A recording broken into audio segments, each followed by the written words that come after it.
हाँ भाई लोग, कुछ भाई लोग कमेंट कर रहे हैं कि विकास भाई का गाना नहीं बज रहा है।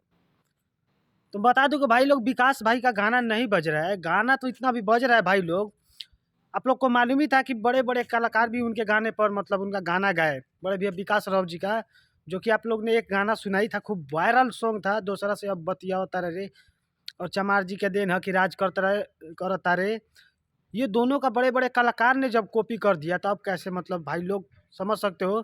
जब इतना से बड़े भैया विकास राव का गाना मतलब बज रहा है और उनका गाने का बड़े बड़े कलाकार भी कॉपी कर दे रहे हैं, तो आप लोग समझ सकते हो कि गाना कितना बज रहा है और बजेगा भी बड़े भैया विकास राव जी का। और एक से एक गाना भी आ रहा है मार्केट में, और अच्छा अच्छा मतलब गाना आप लोगों को बीच आएगा, ऑडियो सॉन्ग, वीडियो सॉन्ग।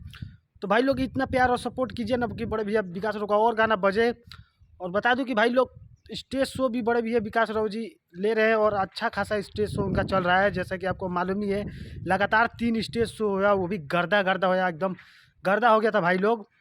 तो एकदम गर्दा नहीं, एकदम महागर्दा, एकदम बड़े भैया विकास राव का एक से एक मार्केट में गाना आता रहेगा। तो गाने को खूब सुनिएगा, सपोर्ट कीजिए, एकदम बवाल मचा दीजिए, एकदम ब्रांड सॉन्ग, ब्रांड लेवल का गाना आएगा दोस्तों बड़े भैया विकास राव जी का। तो सुनिएगा जरूर दोस्तों, सुनिएगा और पूरा शेयर दबा के करते रहिएगा दोस्तों। तो बस दोस्तों, आज के लिए इतना ही, मिलते हैं किसी और न्यू वीडियो में। तो जय बाबा भीम अम्बेडकर साहब जी, और गाने को एकदम बजा के रख दीजिए भाई लोग और बवाल मचा दीजिए।